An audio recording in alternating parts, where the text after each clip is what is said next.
So I wanted to do this little case study because I wanted to answer the question, should you quit your job if you're afraid to get fired or afraid to get laid off?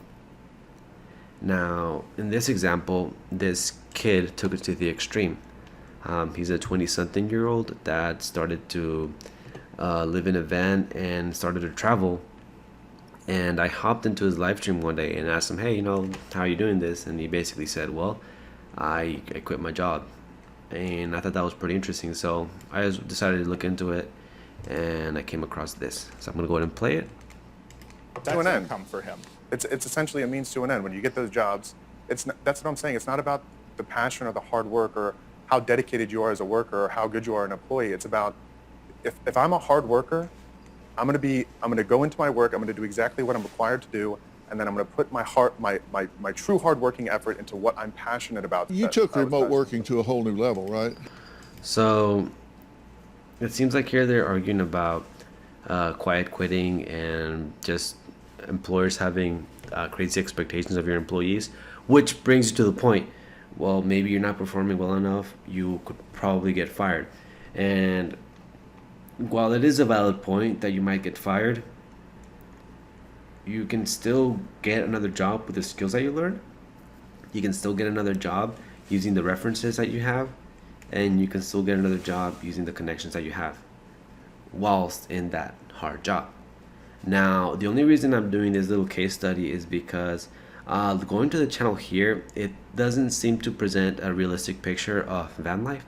Now, I can say this because I used to live outside for between 3 to 4 months. I used to live outside for 3 to 4 months, and it's not luxury resort. It is not favorite meals. It is not Korean barbecue. It is definitely not video games and sushi. Like, it's not.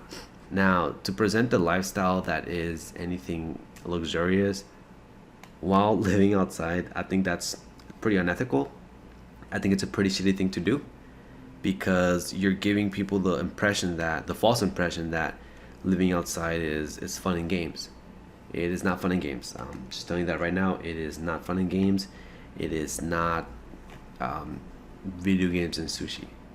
So, it's just everybody's different. He might be loving it. He might be having the time of his life.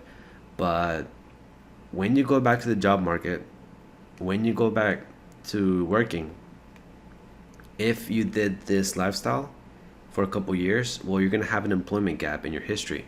You're going to be missing 2 to 3 years of work experience. So the graduates, the new college graduates that you're competing with, or your peers that you're competing with, they're going to get preference over you, over jobs. So I really, really wouldn't recommend quitting your job, quitting your life to live in a van, unless you just love traveling. But to quit for the reason that you're scared of getting fired, I don't think that's a good valid excuse. Now, he could be quitting because he just loves traveling. That's a different story. That's a whole different video. But quitting because you're scared of getting fired and quitting because your employer has unrealistic expectations, that's a pretty bad reason to change your life. And it seems to me like this guy just took it literally. He took it literal and just decided to leave.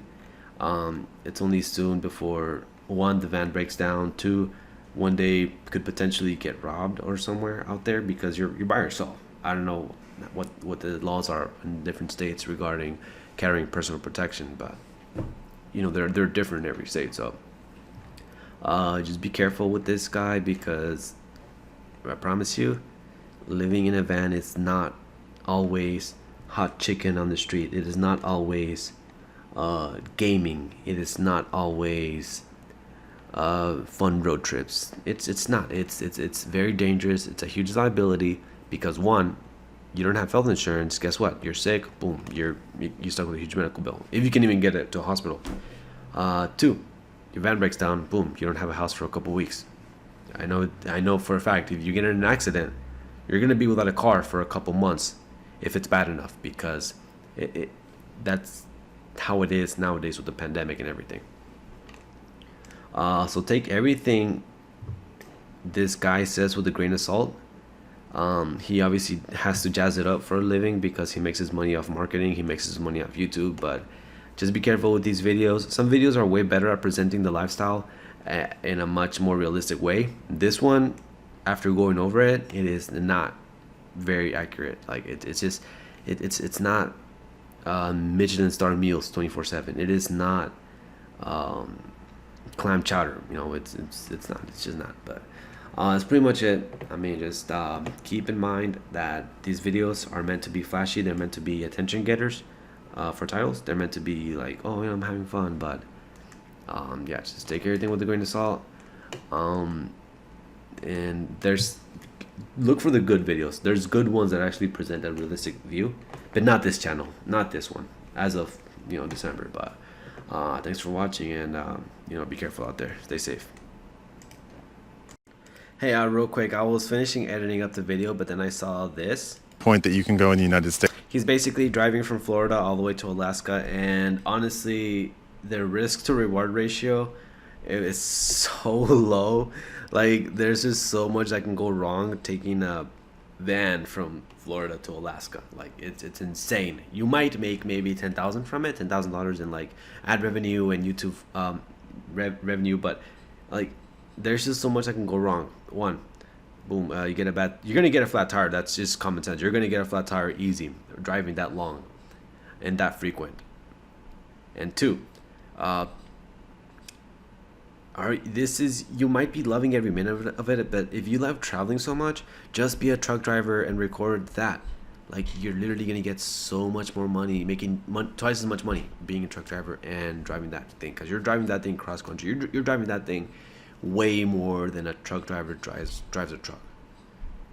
So I mean, if I was him, I would just be a truck driver and just record that.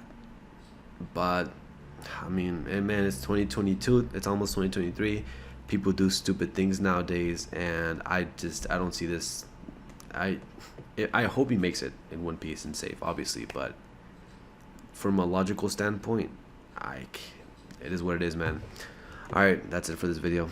I'm gonna edit this and put it at the end of the other one. Peace out.